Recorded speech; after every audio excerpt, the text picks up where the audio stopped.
शंकराचार्य जी को मारा। शंकराचार्य जी के अनुयायियों को प्रयागराज की भूमि पर उनके ब्राह्मणों की, संतों की शिखा को खींचा गया है। क्या हो गया है? बुद्धि भ्रष्ट हो गई है। कई लोग कहते हैं कांग्रेस के समर्थन में, कोई किसी के समर्थन में बोले, हमसे इससे मतलब नहीं। अगर वह धर्म का परिचायक है, उसके शरीर पर धर्म के चिन्ह बने हुए हैं, तो भी उसका सम्मान होना चाहिए। अगर वह गलत करेगा तो जैसे रावण नहीं बचा, वैसे उसका भी नाश हो जाएगा। लेकिन आप सम्मान करिए। महात्माओं को किसने अपमान करने की अनुमति शासन प्रशासन को प्रदान की है? सावधान हो जाइए।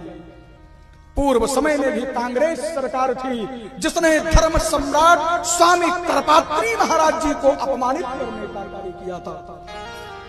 आज गैया और बछड़े नहीं दिखाई पड़ रहे हैं, गौशाला में भी नहीं है, और गौशाला में है भी तो मुझे कहने में तनिक भी ना तो डर लगता है और ना ही लाज लगती है।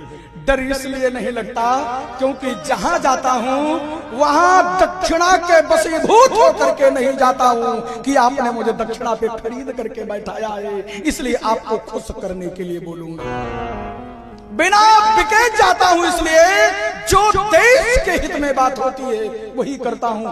आज गौशालाओं में ऐसी स्थिति गड़बड़ है कि प्रधान से लेकर के सेक्रेटरी तक ऐसे भूसा को खाते हैं। आया भूसा गैया के बछड़े के लिए खाइए 3-4 लोग मिलकर के रहे।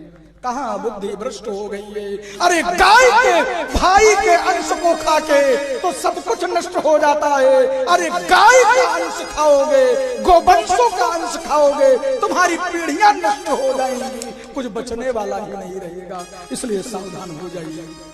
आज फिर से गाय बछड़े काटे जा रहे हैं और धर्म सम्राट स्वामी करपात्री महाराज जी ने केवल गौ हत्या बंद करने के लिए, कानून बनाने के लिए इंदिरा गांधी को कहा था, आप कानून बनाइए, मैं समर्थन करता हूं, तुम प्राइम मिनिस्टर बनोगी। और धर्म सम्राट पूज्यपाद स्वामी करपात्री महाराज जी की प्रेरणा से इंदिरा गांधी प्राइम मिनिस्टर बनी। 4 वर्ष बीत गया, बार बार पत्र लिखते रहे और जब कानून नहीं बना तो पार्लियामेंट के सामने शांत भाव से प्रदर्शन किया। और उन्हीं इंदिरा गांधी ने, उसी कांग्रेस पार्टी ने संतों के ऊपर जब गोलियां चलाई तो कई संत मारे गए। और उस दिन जानते हो कौन सी तिथि थी? खोल करके गूगल में देख लीजिएगा, इतिहास के पन्नों को पलट करके देखिएगा। उस दिन गोपाष्टमी थी। गोपाष्टमी के दिन कांग्रेस सरकार ने संतों के ऊपर गोलियां चलवाई। वहीं धर्म सम्राट करपात्री जी नेत्रों से अश्रु बहाते हुए कहते हैं, अरे गोपाष्टमी के दिन इंदिरा गांधी तुमने संतों के ऊपर गोलियां चलवाई हैं, गोभक्तों के ऊपर गोलियां चलवाई हैं। आज यह संत श्राप देता है तुम्हारे पूरे परिवार का नाश गोपाष्टमी के दिन होगा। अब इतिहास उठा करके देखिए, राजीव गांधी को जब लिट्टे के समर्थकों ने मारा उस दिन भी गोपाष्टमी थी। प्यारे भक्तों, संजय गांधी जब विमान दुर्घटना में मारे गए उस दिन भी गोपाष्टमी थी। और गौ हत्या पर कानून न बनाने वाली प्राइम मिनिस्टर इंदिरा गांधी जब मारी गई उस दिन भी गोपाष्टमी थी। संत की वाणी कभी असत्य नहीं होती, इसलिए संतों का अपमान करना बंद कर दीजिए। ना तो नहीं तो न शासन रहेगा न सत्ता रहेगी, ये जनता उखाड़ के फेंक देगी। बैठाना भी जानती है तो उखाड़ के फेंकना भी जानती है। इसलिए सावधान होकर के धर्म से युक्त बन करके अपने राज्य को चलाना चाहिए। वो कोई नहीं।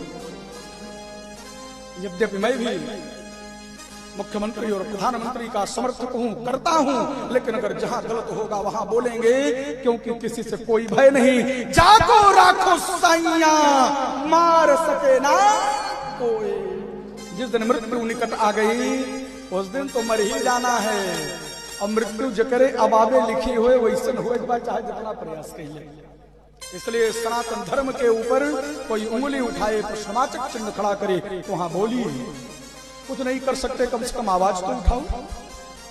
फेसबुक पर तो रोज लिखो। कई मूर्खवे लिख रहे हैं कि वो समर्थक हैं शंकराचार्य जी कांग्रेस पार्टी।